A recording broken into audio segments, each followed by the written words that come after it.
Okay,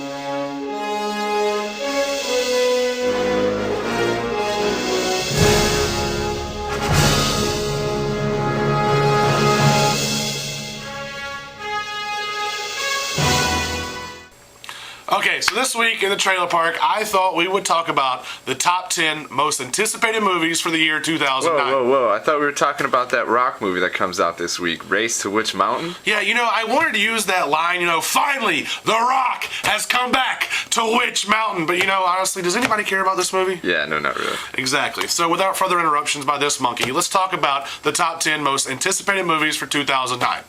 Number 10, Friday the 13th, coming out February on Friday the 13th. And this one's a little different than usual. This one, Jason's mother actually nags him slowly to death because he hasn't given her any grandchildren yet. We've all been there. Number 9, Star Trek, due out in May. So, they got this Siler guy from that TV show Heroes to play Spock, which is kind of cool, but I think it'd be awesome if Leonard Nimoy himself showed up and kicked this kid's powerless ass. It's like, you're not such a tough guy now since you're not cutting off people's heads and taking their power, are you, huh? You're just mad because you made out with Kristen Bell in that show. No, not really. Honestly, I'm still hung up on that Aaron girl that used to do the trailer park. No, yeah. Whatever happened to her? I don't know. I heard she went to work for Red Bull and started dating a Latin guy, but listen, you're getting me off track. Number 8. On our list, 2012, due out in November. It's a doomsday movie about the end of the world, and honestly, if you look at world news, I think 2012 might be a conservative estimate. And at number 7, the very highly anticipated Transformers 2. Really simple, guys. Give me multiple shots of Megan Fox's abdomen, give me a bunch of explosions, and maybe, hopefully, fingers crossed, they'll actually kill Shia LaBeouf in this movie. We can only hope. This movie is yours in the middle of June in theaters. Which brings us to, what number am I on here? Number 6. Number 6. The children's book adaptation of Where the Wild Things Are. It's going to be a live-action movie directed by Spike Jonze. And from what I understand, this is about some high-pressure sales pitch for a timeshare gone horribly wrong on a deserted island somewhere. I'm actually really looking forward to this. I love the book.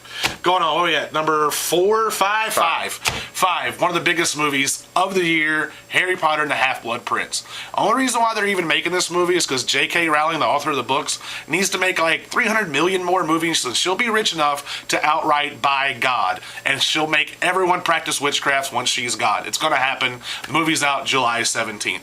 Brings us to number 4, another big movie, Terminator 4 Salvation, starring Batman himself, Christian Bale.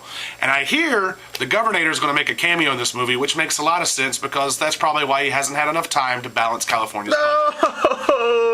Buzzing. Number 3, Sherlock Holmes starring Robert Downey Jr. Like, seriously, Iron Man, some black guy in a jungle, a rapist. Is there anything this guy can't do? Seriously. Sherlock Holmes is going to be awesome. It's directed by Survivor Madonna cast-off Guy Ritchie, and it's supposed to be in the movie theaters around November sometime. Which brings us to number 2 on our list, possibly the greatest comic book movie ever made, Watchmen. And it's due in May, and honestly, it's going to be even better than that gay Batman comic book movie I hear they're making, but we'll see. It comes out May 6th. Which brings us number 1 most anticipated movie of 2009 on our list, and that is Angels and Demons. You thought the Da Vinci Code actually pissed the Catholics off? Wait till the twist of Angels and Demons reveals that Jesus was actually a black guy. You can see this movie starting May 15th. And that wraps up our top 10 most anticipated movies for 2009. It's going to be a stellar year, but honestly, I just wish they'd finally remake the Dukes of Hazzard movie. Dude, they already did that one with Knoxville and that fat girl, Jessica Simpson. Really? Yeah. Well, you know what? Actually, you know what else they should do? Favorite song of all time. They should make a movie about Shaft. They should redo that. Samuel L. Jackson 2000 already been done. Way to keep up, man. Really? Well, actually, I know they haven't done this. It's about time for another Indiana Jones movies. Like, Last Crusade was, seriously, 15 years ago or something? Jackass, they made it last year. You did a trailer park on it. Dude, seriously? I'm done. I can't believe they paid you to even work here. That's really professional. That's really, just walk away. Ass.